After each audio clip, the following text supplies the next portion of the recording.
This is TransportBT, a podcast of BT correspondents. Welcome to TransportBT, a podcast of BT correspondents. I'm your host, correspondent Derryn Wong. Every week, my colleagues and I break down a business story that matters. And in this episode, we're taking you for a ride into the future. We won't need 1.21 gigawatts nor 88 miles per hour, but where we are going, we will need something that's just as hard to make as a time machine. We'll need sustainable ride-hailing that doesn't put the human behind the wheel at a big disadvantage. Ride-hailing, in case you didn't know, is a big thing. In September, Singapore saw 583,000 ride-hail trips per day alone, and that's almost 9% growth since January this year. But the ride-hail hustle doesn't pay as well as it once did. Gone are the days of full-time ride-hailing drivers making bank as incentives and bonuses shrink as platforms try to grab more profits. So small wonder there is a driver shortage for ride-hailing. But is it possible to have a more sustainable ride-hailing platform? Could we have algorithms that balance driver concerns and still be profitable? Here in the studio today to talk to us about this is Kay Wu, the founder of ride-hailing platform Tada. Welcome to the show, Kay. Hi, thanks for having me here. So just tell us a bit about how you came to found Tada and, the whole idea behind that. So back in 2012, I started this company from New York and I failed 3 different times and moved to Asia. Back in 2014-15, we started a service called Easy Way between Hong Kong and Shenzhen, which is a cross-border car reservation service. And while we were building that service, we faced a very interesting problem that drivers, they were saying that the commissions that taken by the platforms is too high. So they ended up either losing money or marking up the price and then losing the demand. Right. That was actually the two-sided market problem everybody was facing. And also at the same time, big giant platforms also struggling to make the profit while they're burning the cash to acquire the demand in the drivers. So that was the very well-known problems back in the days. Yeah. So then I was like, okay, so then is there anything that I can do before I close the company? And then I found a very interesting concept that, it's a blockchain. People only see it as a speculative asset or just money-making opportunity. But the fundamental philosophy of this blockchain is actually sharing is caring. So as a contributor, you work for the platform or data, then you get the reward, not being charged. And then I thought that maybe this could be our last chance to deliver the solution for the market legacy problems. So that's how we started in 2018 as a blockchain. And then interestingly, in 2017 and 18, big giant platforms and investors, they just mutually agreed to merge the operation to make one big giant platform. So because of that, the monopoly situation is actually becoming one issue in Southeast Asia. And then we opened up this blockchain concept. And also at the same time, we wanted to deliver this 0% commission concept to deliver the answer to the drivers and the users. That's exactly what I wanted to get to because, everyone knows Tada now is the zero commission ride-hailing platform. So, how are you guys doing now? Is it still working for you? This 0% commission concept helped us to gather a lot of drivers into our platform so that they can actually enjoy the 100% of the income. So that's how we gain the drivers. But also at the same time, removing the commission, we can actually lower the price of the ridership so that users can enjoy the cheaper fare, but also at the same time, drivers can enjoy the higher income.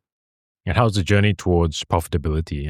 We're looking at, of course, Grab is the big one, and they're slowly inching towards it, but it's not been easy. What about for you guys?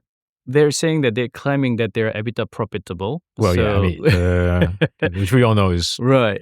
Let's talk about like an Uber in United States. Sure. So Uber is now, they're making a profit of about $9 billion. So then how they make profit is quite interesting. Like squeezing the drivers and the users in a different direction. So certain hours, they increase the price. And then they don't increase the income of the drivers though. So it's like I took the airport pickup rides from JFK to Manhattan. I ended up paying $120, and then driver only get about $40 to $50. So that's the reality.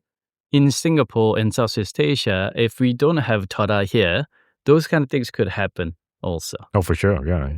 So now we're working as a speed breaker of the big giant platforms.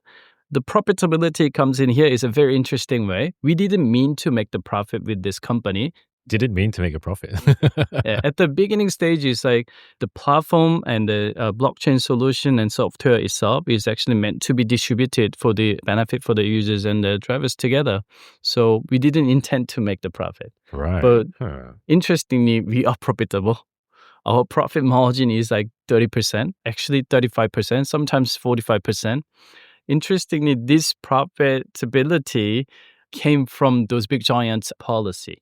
So Uber started charging 5% or 10% of software fee or operational fee. So that became a new normal for whole ride-hailing industry. Because they are the leaders and everyone's looking at them. It's like, Exactly. They set the target and then they set the policy and then everybody followed.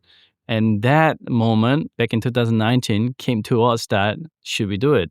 Because we need to pay the server fee. We need to pay the team member's salary, right? But my naive setup in 2018, we didn't even try to take any money. But due to the help of those big giants, we were able to start charging this 60 cents of fixed fee per transaction. So then this small software fee helped us to grow further. And then because of this money, we are profitable. Okay. So that kind of counter to what the industry seems to be facing, that is a shortage of drivers. So you guys have sort of found the solution to the driver shortage in that way? We're not the magician to bring more drivers into the platform.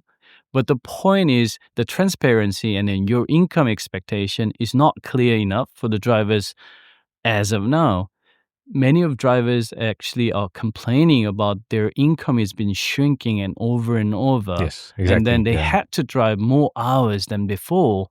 So that's the problem. So what I can say is the sustainability can only come through the transparency. Mm-hmm. This transparency can be delivered through the solution of the blockchain by recording all this information into the block so that everybody can see it.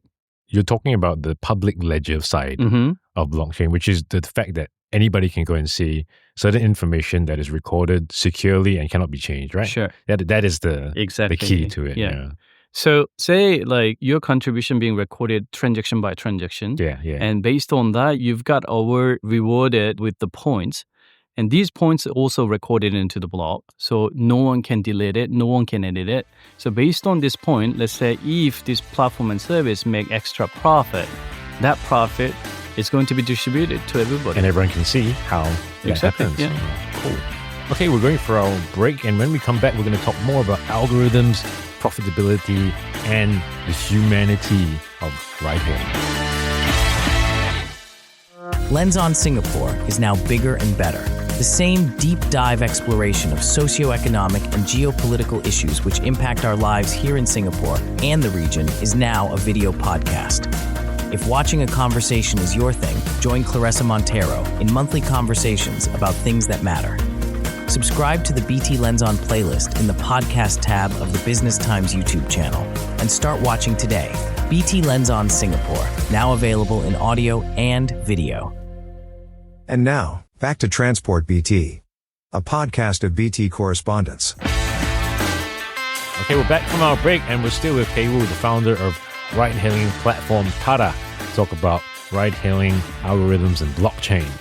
There's also another aspect to ride-hailing and profitability, and that, of course, is algorithms. You know, everything we do nowadays, the ads we serve, the videos we look at online are all served by algorithms. And it's a big influence on people and on business. So in ride-hailing, how are algorithms used and, what sort of data is put in?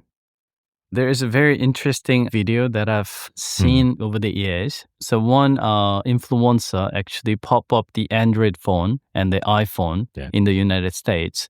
And then she booked the Uber rides from same spot to same destination. And then she's instantly seeing the different price. Was it a big difference? I haven't seen this one. It's a big difference, about 10 to 20%. Wow. Did the iPhone user pay more? Of course. Sorry. I knew it. So they know it. Like there is a data point. So every single data point that you're using on the platform service, that's the factor that actually deciding the price that you're going to pay. So if you use an iPhone and you're the target to pay a lot. Okay, I'm not using an iPhone. I think my producer is. So any data. So like your usage pattern and then your phone, age, sex. Whatever it is, it's factored into the pricing algorithm. And AI and algorithms are very closely linked. They're two sides of the same coin.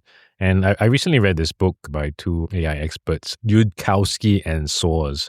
And the name of the book was called If Anyone Builds It, Everybody Dies. And they said that basically engineers don't really understand how AI works. It's a black box.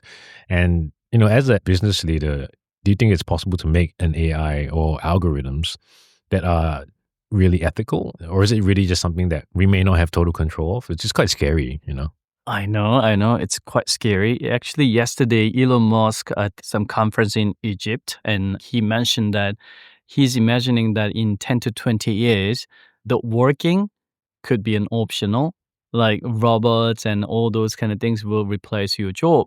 And then you can enjoy just, I don't know, the game, maybe those kind of things could happen. But with this kind of vision and the trend and whoever wants to build AI and the product, the ethical decision can be also implemented into the algorithm. That's how I believe it because I'm an IT person, but also at the same time, I'm the believer of the future. But if someone has a ill intention, but also at the same time try to squeeze all those benefits for their own goods, then bad thing could happen. Because AI is a tool after all. And It is, I guess you can yeah. use it for good or you can use it for bad. Exactly. We need to be cautious on this as well. So, but one thing for sure is actually we have to be ready for the transition. So that also applied to the ride-hailing industry as well. All right. And what do you think is the biggest takeaway that you thought of this transition, or what should people be prepared for? The most important thing is actually the data and then proof of contribution. You as a driver, you should be able to make enough income for yourself to prepare for the future. But also at the same time, if your contribution can be proven and recorded onto the platform like Tada, for example, then those data can be used for the AI or AV, autonomous vehicle. So then they're using that data and then they're providing the service, they're making money. Then they had to pay the fee, the use of such data. Or who owns the data and who That's should be the good entitled to Exactly. the proceeds of that. Right? So you record your transaction and your contribution. Yeah. And then based on that, then those benefits can be redistributed. So this is actually kind of the future of transition that we are trying to prepare. Right. So AV is going to come eventually for sure. You can't stop it. It's already happening. I enjoy the ride AV in San Francisco for sure. Oh, nice. It's very smooth and it's just like a taxi normally. They're more gentle. But it's going to happen. It's going to happen anyway, but somebody still needs to own the vehicle. Somebody still needs to maintain the vehicle. I want those drivers who's been contributing through the platform should be the owner of the AVs. Mm-hmm. Partial ownership or whole ownership Like a of co-op. the vehicle. Yeah, just like that. So that's the future that I'm imagining. So a future that we can share and own together, that's the way that we can actually proceed in an ethical way. If we don't do this, if we don't prepare this transition, it's going to be a capital game and we will all end up just paying high fee and then being squeezed again. I mean, it reminds me of a law that was proposed, I think, in the European Union where people could choose how much data they would sell, right? Yeah. And I think that's actually a great idea because now, I mean, with, say, Google and whatnot, the understanding is you sell your data to them, so to speak, and for services that are free, right? But maybe we can change that.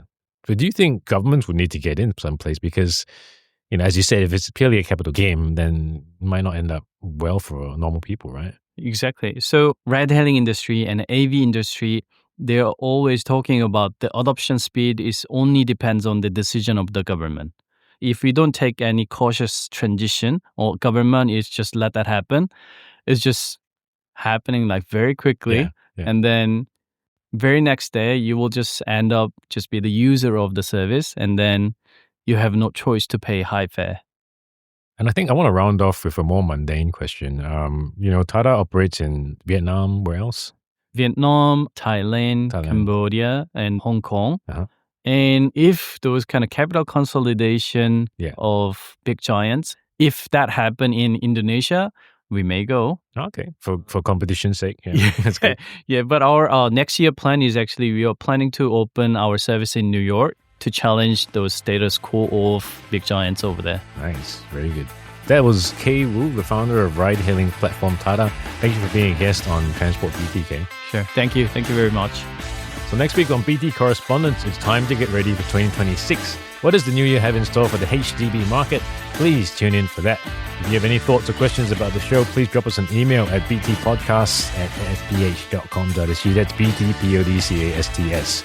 Thanks for listening. We'll see you next week. This is a podcast by the Business Times. Find more BT podcasts at businesstimes.com.sg/podcasts or wherever you get your podcasts. This podcast is meant to provide general information only. SPH Media accepts no liability for loss arising from any reliance on the podcast or use of third parties' products and services. Please consult professional advisors for independent advice.